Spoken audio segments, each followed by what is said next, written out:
Newcastle? Or is there something else? Judging by all the multimedia, because I'm in the business, obviously, so I'm very biased and I'm trying to give them advice. But what would you do now if you were coming out of Cambridge now? I think that the training is beneficial. I did the postgrad course. They're expensive, but I think that they are beneficial because I think that's what, when my CV arrives on a desk, it doesn't go in the bin because I have proof that I've got these skills. But there's the Newcastle course, which is 17 weeks as opposed to a year, isn't it? I mean, I think I'm still pretty idealistic about it. I think that he's got talent and he's demonstrating it in his own life already. He's naturally going to succeed with that because I think you need the gold stamp of someone else saying, yes, you can do this. But I wish I'd done more blogging in my own time. I wish I'd pursued all those personal things, not knowing whether they'd lead to a job, because that's actually what I ended up talking in interviews about, was the stuff I was doing outside. I mean, that's what I encourage him totally to do, and he blogs probably 2 or 3 times a week. Yeah. And it's on Wales Online, so it's on our news, it's on our site, so it probably gets Why do you think blogging is so important?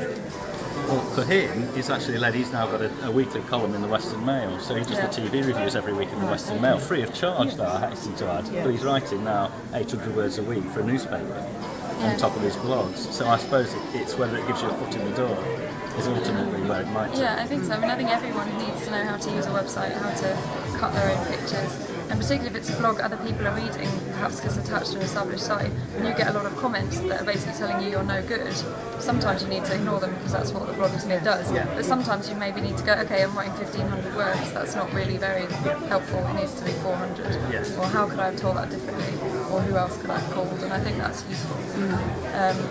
And I think it's just the way that a lot of us are reading these things. But there's a lot of blogs that I probably don't get very much trouble. I mean, I think talent is talent, and if someone's got the sort of almost X factor of journalism, then I don't think the employer is going to be that worried that they haven't run their own blog. I'm very interested in where our industry is going, and I'm enjoy myself reading these things, and I think I'd spent a lot of time before feeling that when I was a grown-up I'd stopped looking at all these blogs and I'd probably read the FT, and I suddenly realised actually this is what I give back to that conversation, is this is what my friends and I are reading, and it's not the FT, it's all of these US sites. I recruit about 8 trainees a year for Media Wales company, and we've got 500 employees, and I do all the recruitment on that side of it.